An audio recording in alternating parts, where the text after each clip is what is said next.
Is the first one personal, isn't it? No. No. Performance. Isn't it? Oh, look. Okay. This week, creating a positive work environment, but we just did the week quiz from reviewing last week. Come in, tell us, how did you get on? Bad. So, question one, performance is a factor of what? Bad. Ability times motivation times opportunity times direction. Correct. Very good. Well done. Which of the following is not a common performance review mechanism? B. No. Is D. D. D. Okay. Employee ranking methods Oh, are very, very out of date and not so common Okay. anymore. Your best and your worst. We do use critical instance, we do use self-appraisals, we do use 360-degree feedback. What does the following acronym stand for? B-O-O-S-T. Boost. Behaviour, observation, and its reality. This one is about giving constructive feedback. Oh. Yeah, so you were thinking of the bars and the BOSS. So the bars was the behaviourally anchored rating scales, and the Yes. BOSS was the behaviour observation scales. And those are two rating scales. We did talk types about of this rating last week scales. too. But this one we were talking about the how to have that critical sort of constructive, difficult conversation with an employee who isn't performing very well. So they said that you can use BOOST as an acronym to help remind you how to give constructive feedback. So the feedback should be balanced, objective, Yeah. observed, based on observable behaviour, Yeah. specific and timely. I even wrote that down last week. Yeah, I'm sure you did. Which of the following is not part of an employee's remuneration?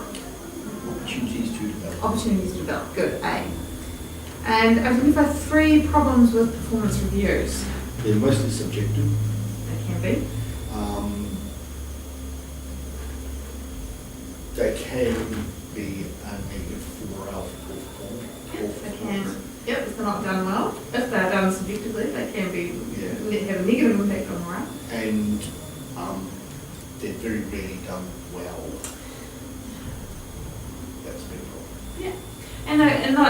That's because managers have a lack of understanding or a lack of knowledge or a skill or ability in how to do them, or there's a lack of training or guidance around how to do it, or maybe even a lack of framework or structure around it. So from the HR perspective, and it can also be that we are inherently biased and have made sort of perceptual errors in our judgments. So any time that we're asked to rate or judge another person, there's factors that come into play that aren't necessarily relevant. Yeah. And that's where HR are coming up with a policy and procedure for how to do this effectively, and giving managers training is really an important part of it. If you can't do performance reviews at all. Possibly. Possibly. Yes, but what happens if we don't manage performance? Yeah, then we also potentially come across issues, with poor morale from people not seeing poor performance being addressed, or not feeling like their input and effort is being acknowledged and rewarded. So it's a bit of a catch-22 for sure. And what does PIP stand for? It was in the context of poor performance, we can use a performance improvement plan. Okay, and remember we looked at the MB website, which gave us the template and the flowchart. So a bit of guidance there for how to actually effectively manage poor performance instead of just saying, no, you're no good and you're fired, which is going to open the organisation up to legal issues, obviously. So, following on from this topic from last week with performance management, this week we're going to look at creating a positive workplace environment, which does link in quite closely with that. And just that we're going to look at the job work design, positive workplace relationships, culture, work-life balance, and employee engagement. Okay. So I guess that it's a good starting point is always to think a little bit about where you might have worked previously and whether you can describe it as a positive workplace environment or not, I guess, and why. Where I am.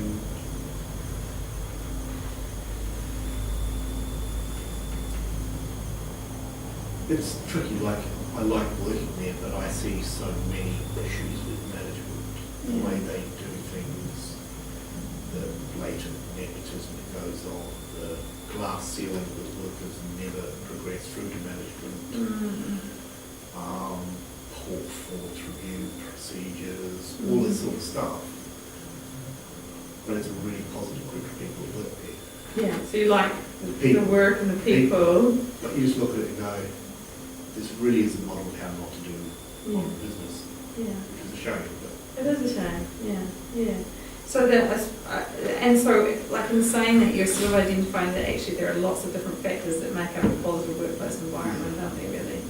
It's not just one thing that we can say, that's right. This is what it is.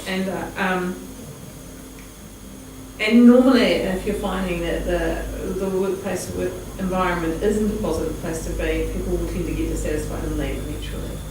So, you know, a good sign of a positive workplace environment for an organisation is low turnover rates. Yeah. As soon as you start to see people leaving, you've got to start asking the hard questions about what's really going on.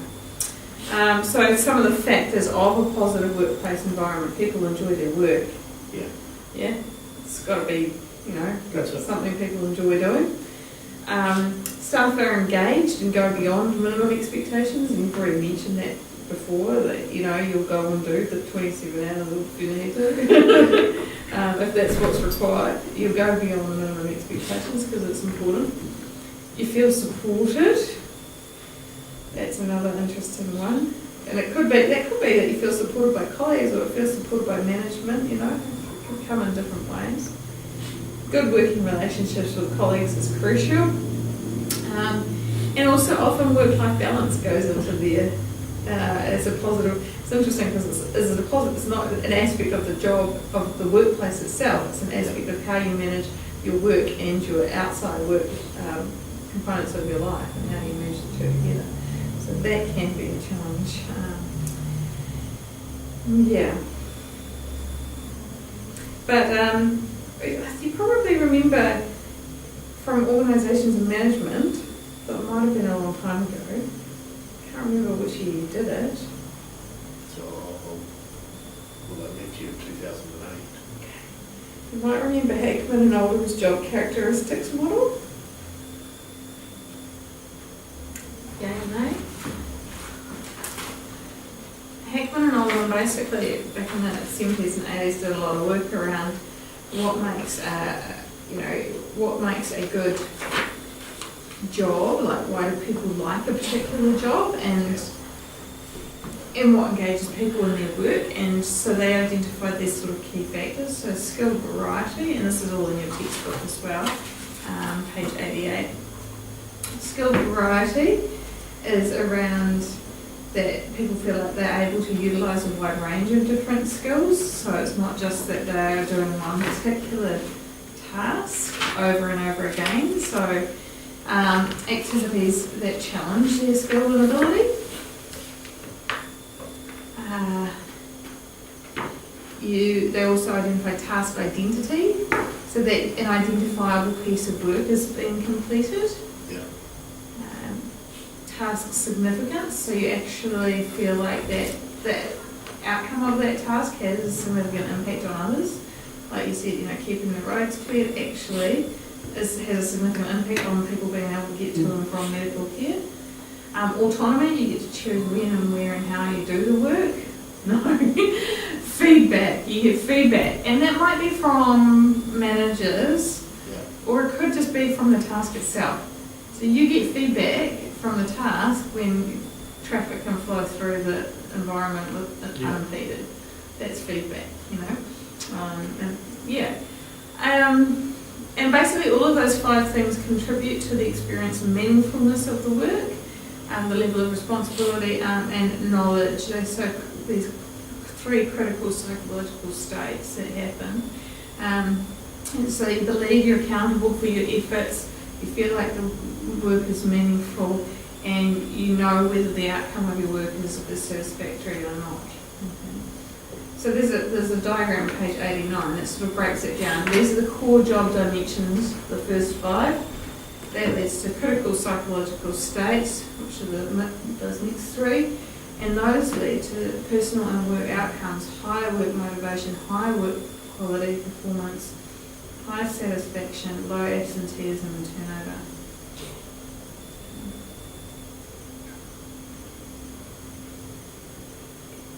You know, and those sorts of ideas link back into other concepts that we talk about with job design or work design, which is like job rotation, job enlargement, job enrichment. Essentially, you know, trying to diversify the skills and add variety to particular tasks. Yeah. Like I think you mentioned you get to drive lots of different types just of do equipment. I just do a lot of different things every day. So. But if you were only doing one particular one of those tasks, would you find it quite as interesting? Possibly not. No, I mean, like it's quite different. Like a lot of my jobs have been very. You look at it, you know, there's not a lot of be able to see the results of your work straight away a lot. Yeah. A lot of my jobs have been like that. Right, like that. That's probably why I quite like this. You go, that's what done. Big You improvement. get immediate feedback. Yeah. But also, you know, you can see what you've done. Yeah. And you can see the changes. Yeah. So you can see that it's got task identity Yeah. tasks. Yeah, it does. Yeah, Sorry. exactly. I mean, think about somebody working in a factory, you know, if you're just on the conveyor belt and your job is just to put the arms on the widgets and you only put the arms on the widgets and you never get to see the finished product. You know, it's a repetitive, boring, low-skill job and you don't get to see the outcome, you don't get to see the child cuddling the toy. Whereas if you were making a toy from start to finish and selling it and seeing the child play with it, you might have more skill variety, more task identity, more task significance, you know. But then again, nobody would probably be able to afford the toy, so. Yes, there is that. There is that. There are, you know, like this goes back to Taylor's principles of scientific management, in that we develop these ways of working because they are more efficient. You know, having one person do one task is a more efficient way of working. Yeah. We had developed expertise in one particular area. But then, you know, you also have to look at the other side of it as to what do people actually need from their jobs to make them interesting.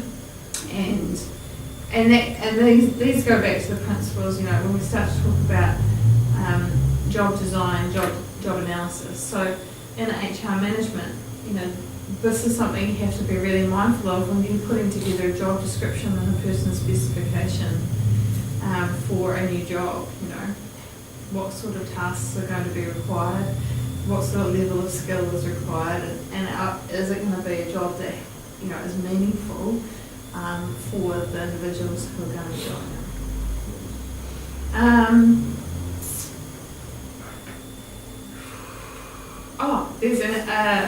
There's a little questionnaire there, the second one on your activity worksheet, which will give you a bit of a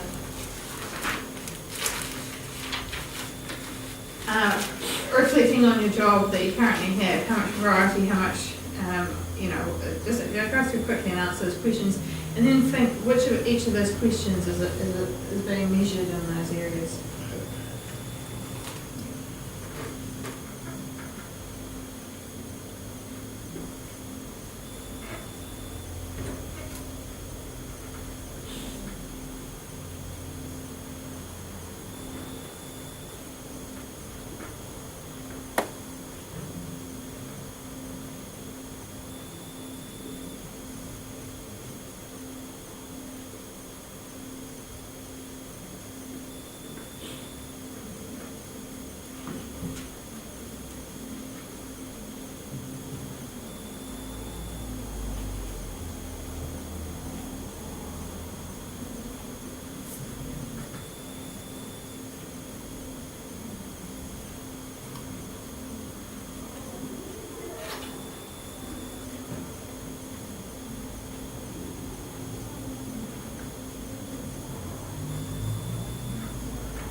call from those fake UK phone numbers like every half an hour at the moment.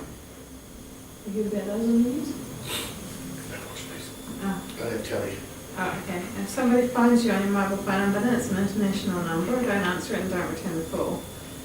If you return the call, you charge it with something like $50 a minute or something on the bill. I don't know, some kind of hack saying that they've come to They the New bring you back Zealand. to 900 number, don't they? Yeah, they've come to New Zealand, the New 6+6 so the numbers in New Zealand are getting, I'm getting bombarded. Yeah, just don't answer them. Anyway, sorry, how do you get on? You don't tell me, but Yeah. yeah. 775344. And it's kind of what we just talked about as Yeah. well, isn't it? Yeah, relatively low autonomy. But the question is, like, which of those things are actually important to you? That's the real question. Because if you're happy if you've got 7, and those things are the most important thing, skilled writing, task identity are the most important things to you, and you don't actually care whether you get feedback from your managers, then you've got probably quite a good option. If feedback and autonomy are really important to you, then you might start to struggle in that particular job. Yeah. So it is quite individual, but it's also important for designing these jobs and creating a positive work environment that you're mindful of trying to embed those sort of key issues into it. So they're measuring the meaningfulness of work. Yeah, overall, those top 5 factors will give you an experienced meaningfulness of the work, a sense of responsibility and ownership for the work, and knowledge about how well you're doing the work and feedback on that. So, yes. Questions? That sounds good. Yeah, so that's just one component to it. Another component to a positive work environment was about positive workplace relationships. And this is kind of involved, the need for this is kind of involved out of basically a lot of environmental changes that have occurred over time. A move to a knowledge economy, like away from manual labour and factory type jobs where direct oversight and quantitative outputs are measurable, and you can send over somebody and make them work harder. To a knowledge economy where we value their knowledge, their experience, their learning, their innovation, their problem solving, which are a bit harder to measure, when it does come to managing those. So those changes to a knowledge economy mean that we have a different focus in the workplace on what's important and what to reward, I guess.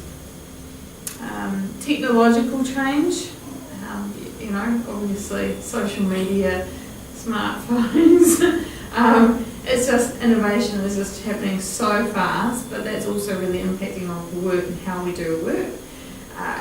It's no longer that you all have to be in the same room at the same time, and it's no longer that you have to fly to the other side of the world to conduct business there. You can do it through all of those technological platforms that we've now got available.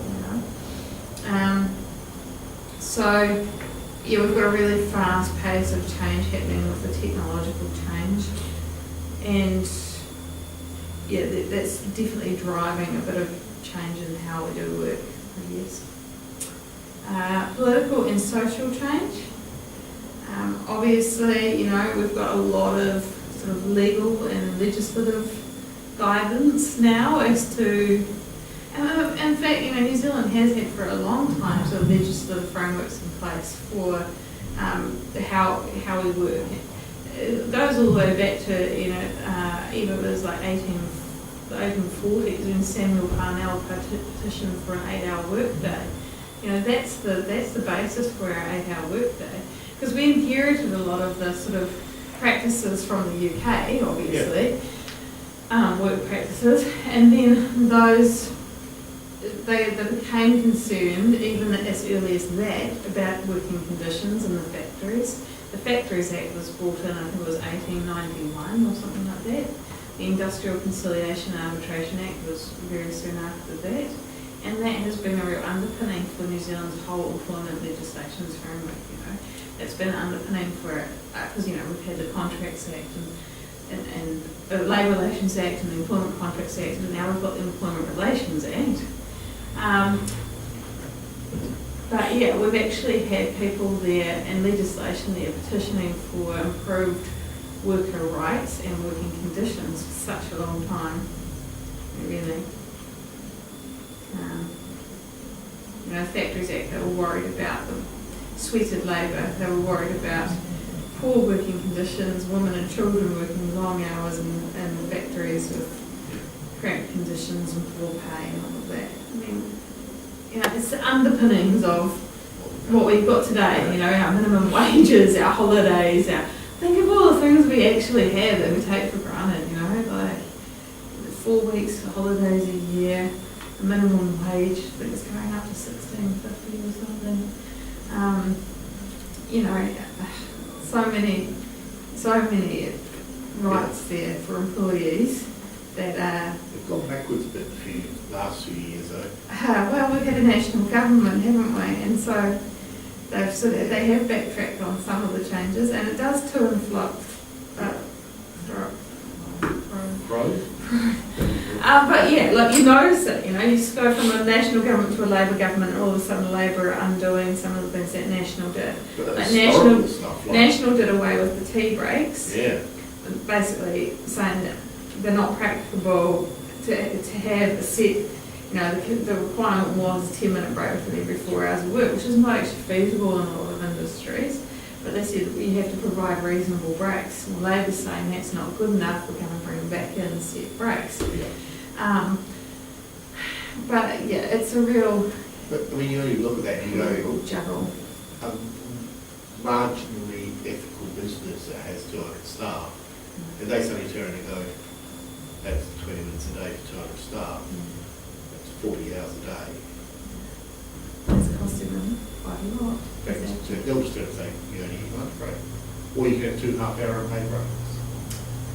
Yeah, but I mean, the legislation initially had that you had to have at least an unpaid lunch break, a half-hour unpaid break within every hour, you know, so yeah. But that's what some of the companies in our industry are doing, is rather than getting more than up to tea breaks, which we actually get, they get 2 unpaid breaks. So they don't get any paid breaks. Yeah. So that's not really fair either, is it? No.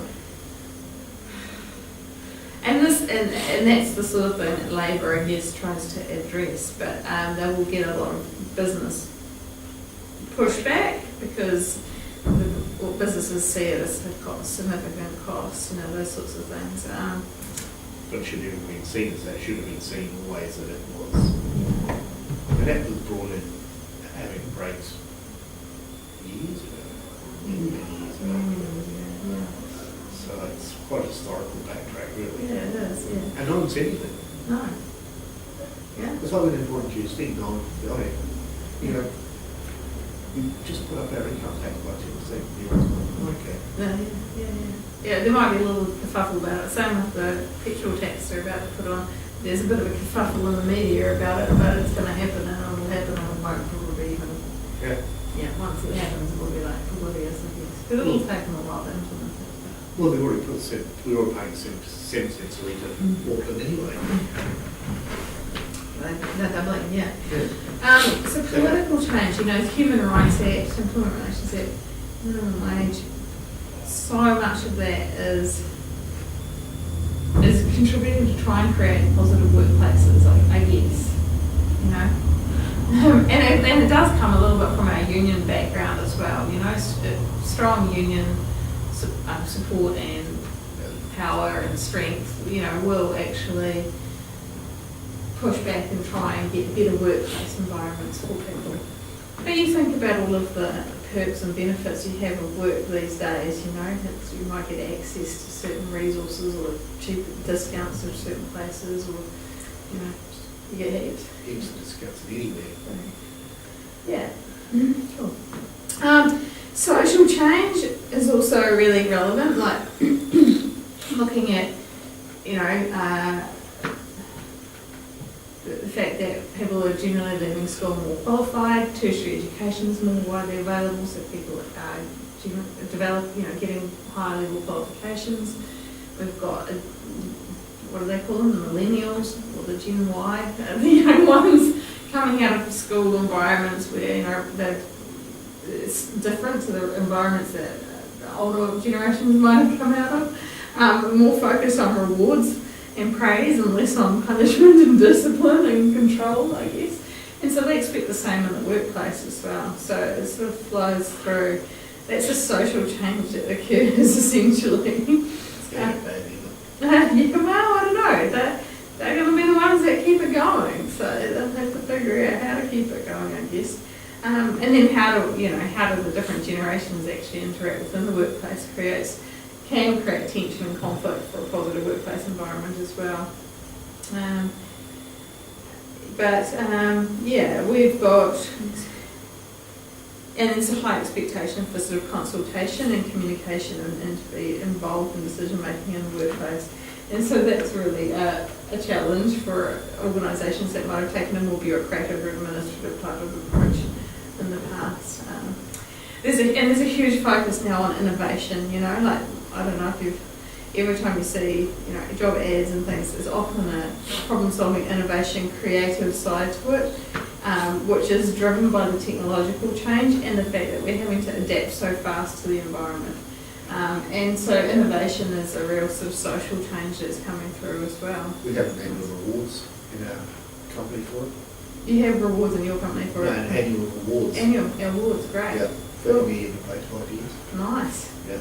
Yeah. They give you anything for it, but they go, hey, listen, we'll take that and use it. Yeah, exactly. Well, yeah, they're promoting that and hoping to come up with new ways of doing things to make work better, Globalisation, obviously I mentioned before, but increasing sort of competition globally, and it has a big impact on New Zealand and small businesses in New Zealand. Especially here, noticed it a lot. Yeah. A lot of sort of positions where, like middle management type things that would be generally open to most people. Yeah. A lot of people are now applying from UK and South Africa. Yeah, so we get a lot of immigrants who are looking to work here in New Zealand to move here. We get a lot of companies going, actually it's unaffordable to do business here because of all of our employment legislation and we'll go elsewhere. There's lots of factors that come on with globalisation, but it's certainly, that the immigration creates more diverse workplaces, which can create conflict and tension, but it can also create more innovative and creative workplaces because we've got a bigger mix of ideas and experience as well. So there's two sort of real parts to that. So thinking about how those changes have impacted on workplace relationships, I think that's your Moodle course for and post task for this week, is to comment on that. So hopefully. I haven't put it up, posted it yet. Oh, good. I've two to do already, I think. Yeah. But better keep moving. Gosh, we got chatting in, and Your fault. it's my fault. Yeah. You've probably heard of organisational culture before, because this is a big part of it as well, and it is part of what those things that we've just talked about. But they, they do start to build the culture. So you can define it as the underlying values, beliefs, patterns of behaviour, and how they affect the operations. Often you might just call it how we do things around here. And this is a good example for an innovation one.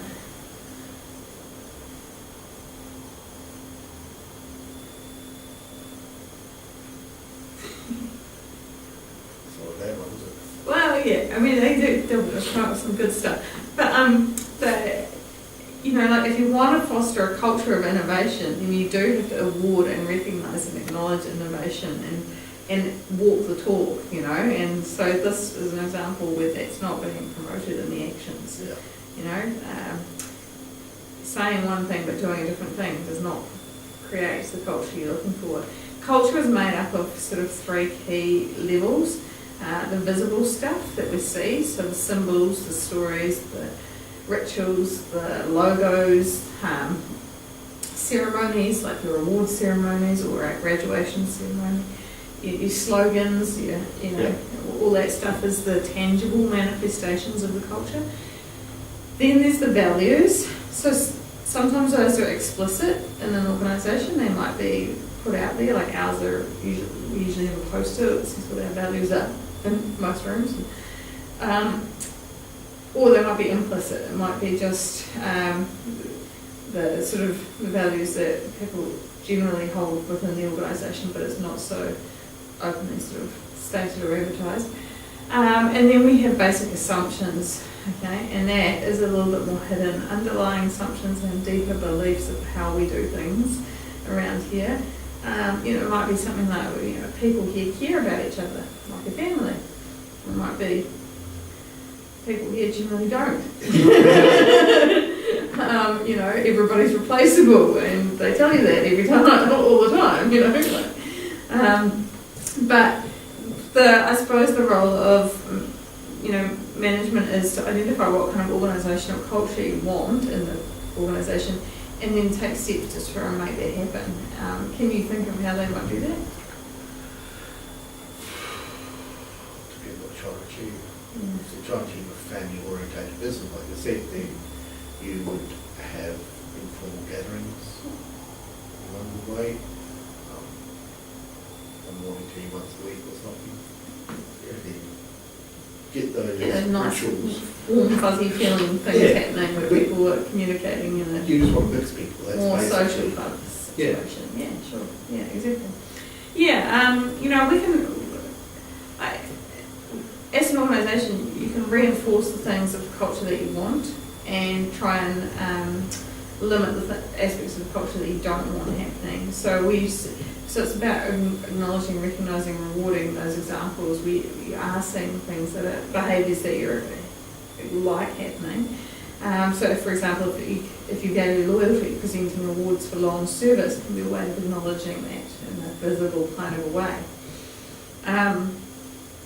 You could also sort of look at the invisible aspects of culture, things like some things like the mission statement, vision and written value statements, that's the visible side of it.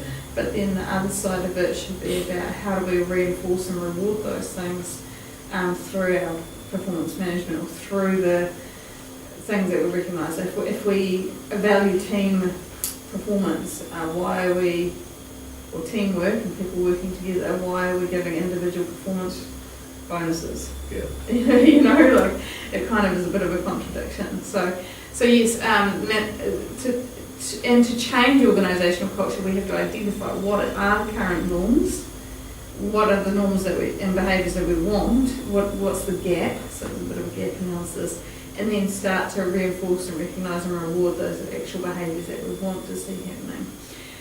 Organisational culture can be weak or it can be strong. Can be that a strong culture is where the culture is widely held, the values and beliefs and behaviours are widely held across different areas. A weak culture might be where you've got pockets or departments or cliques within the organisation where different cultures exist, essentially. So you sort of look at strengthening that culture to try and reinforce and create the positive workplace environment that you're looking for. And I think when we talked about the legal side of it, we also, and earlier, the changing sort of social norms, one of the things that comes up is work-life balance as well. What does that mean to you? Where's the balance? Yeah, but it suits me at the moment for what I want to do. Exactly. It suits Yeah. where I'm at. So that doesn't overly worry me at the moment. But if I was in a different situation, I wouldn't look at it. Yeah, exactly. My husband, he wants to spend time with his 3.5-year-old, and that means he doesn't go to work till 9 o'clock. But he'll stay at work a little bit later, or he might work a little bit extra something in the evening or after she's gone to bed, So that's the work-life balance that he needs. Yeah. To do the things that are important to him. But what can employers do? Well, they can accept that flexibility in the work arrangements. And in fact, in some cases, they have to. We've got the Flexible Work Arrangements Amendment Act, which was an amendment to the Employment Relations Act a few years ago, and it gives employees the right to ask for flexible work hours. Does it have to be the employer doesn't have to grant flexible work hours. It initially was brought in for people who had caring responsibilities and various specific circumstances. Then it's been extended to anyone who can request them, but the organisation can say no. Okay? But the organisation has to acknowledge and respond to the request, you know. And it maybe it's not practicable, you know, you can't have a shop, you know, like if Shane was in customer service and he wanted to show up at 9:30 and the shop opens at 9, it's not going to work, you know. But in the type of job, so some industries it's not going to work, some it is going to work. So it is about thinking, you know, can we be flexible with this? You know, work-life balance could mean job sharing or having part-time workers, looking at different work arrangements for people, working from home, a whole range of things that come into it really. But yeah, it's definitely more of a social push towards having that work-life balance as a part of it. There's a little video here on working at Google. I have to come over here and plug in my sound. Yeah, I mean, it's about ages and stages, isn't it? Like what balance do you need? Ever wonder what's behind this homepage? It's the Googleplex in Mountain View, California. The people who work here are called Googlers. Or if you're new, you're a Noogler, and Google's hiring 100 a week. You never need to go home because you can almost sleep here, you can do your laundry here, you can eat around the clock. And all of it is free. Googlers and Nooglers can eat breakfast, lunch, and dinner here at any of the company's 11 gourmet restaurants. If you gain what's called the Google 15, hit the gym. Training is free. So are the massages. There's volleyball, swimming, rock climbing, game rooms, and scooters. And how's this for a perk? Google will kick in $5,000 toward the purchase of a hybrid car. All this and every day is take your dog to work day. For us, it's less an expense item and more an investment because we truly believe that it generates value for us in the business. By value, Google means productivity. The ubiquitous internet search engine is not just Google anymore. There's Frugal, Google Earth, Blogger, and Gmail. And Google is available in 110 languages.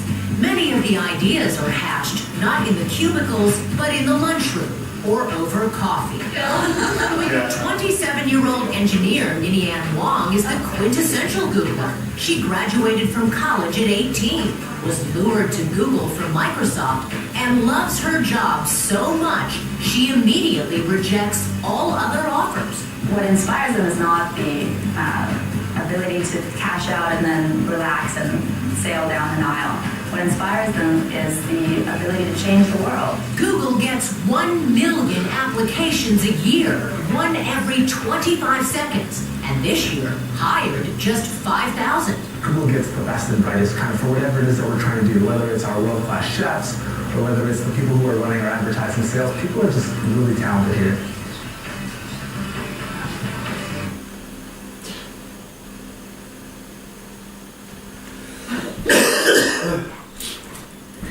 What do you think about working at Google? I'll be right. It'd be right, wouldn't it? I think we could cope with the free food and the Yeah, I was thinking it'd be good. free massages. Yeah. Yeah, so there's an example where they're trying to create a really positive workplace environment, but also an environment that promotes that innovation, because that's really important. And innovation comes from bouncing ideas off other people and chatting about it, not from sitting in a cubicle at the computer doing the work. That's right. Yeah. Some of my best ideas come to me in the middle of the night, you know, or when you least expect it. That's you know? right. Yeah. So so that's some examples there, and that links back into what we talked about the other week with remuneration and rewards being about a total rewards package rather than just your pay. Like that is a total rewards package. You don't just go to work for the pay. No. Yeah, in that situation. I wonder if that lady still works there, but anyway, that's just a by side question. And a lot of this comes back to another key term that gets discussed these days is employee engagement. And I don't know if you, were you here when we did employee engagement surveys here at the Quality? Were you working there? When was that? I can't remember the last one we did. It has been quite a number of years, I think. But you basically, it's quite common for organisations to do employee engagement surveys, or they might call them organisation culture surveys. Companies like John Roberts Associates often run them, and they have, like John Roberts Associates have a best place to work in New Zealand based on their surveys that they do. We do that. This is your best, one of the best places to work in New Zealand. You won them?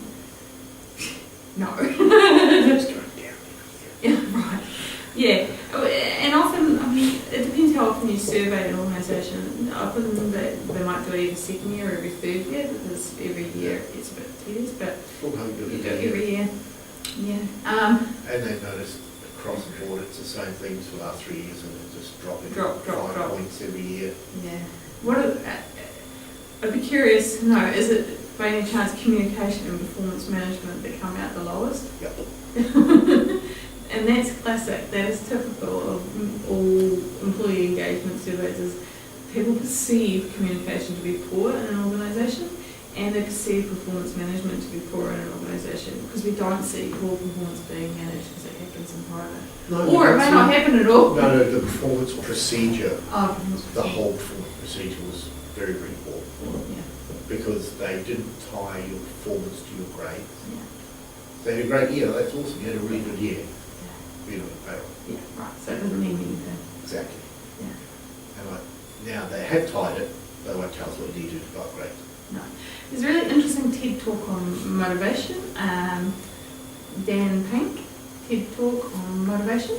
There's also a good one on procrastination.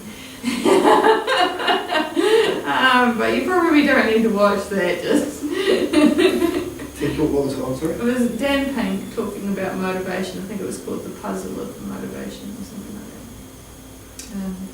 But it goes into and explores some of those key ideas as to why does the research show us that rewards only promote the expected behaviours in certain situations, and yet in organisations we continue to try and use rewards to get people to work harder and do what we want. It was like presenting the dichotomy between the sort of research and what happens in business practice. So it was quite interesting. But yes, engaged employees work with a passion, feel connected to the organisation. Not engaged employees might be just sort of checked out, sleepwalking through the day. And the actively disengaged employees are the ones that you really need to worry about, because they're counterproductive to organisations' overall goals. There is an example in your handout there of an employee, the sort of questions you might see in an employee engagement survey, but if you've done them before, then you'll know. And those different questions are all designed to measure different things. Some of them are focused around management supervision, some will be focused around performance, some will be focused around your colleagues and co-workers, some might be focused around the autonomy side of it, decision making and things. Do you have a best friend at work? That sort of stuff. But it's about measuring the positive engagement in the workplace. And it is important because there's quite a bit of research there that does show that employee engagement is a significant contributor towards that job satisfaction, organisational commitment, negatively correlated to intention to quit. Okay, so increased engagement, less turnover intentions, and organisational citizenship behaviour, which is the opposite to counterproductive workplace behaviours. Organisational citizenship behaviours is when you help each other out, you do the right thing. Like if you're walking along, do you pick up that piece of rubbish because it makes your organisation look better if you're not doing litter or lying around? Do you open the door for a colleague when they're obviously struggling?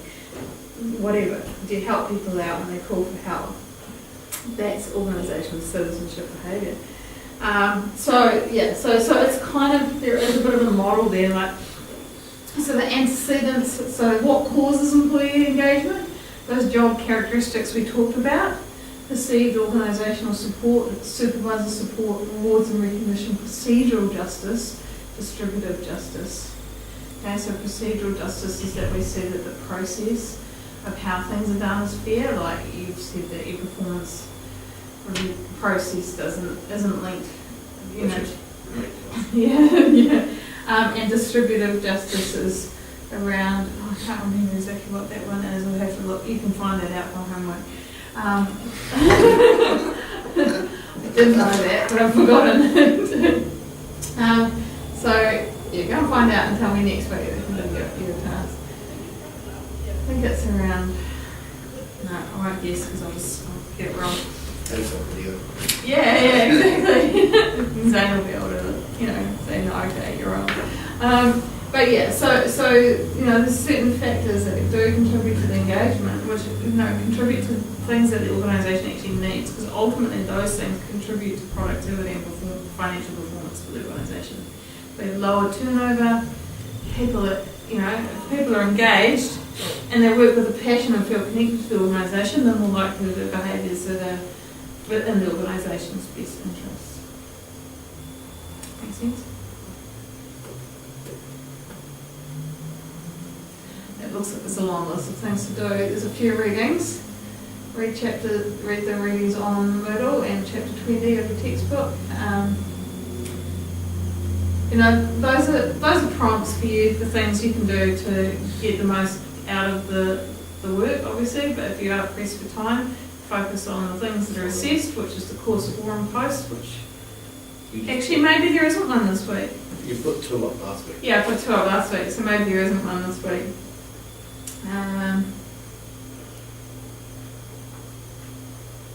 No, there isn't one for this week.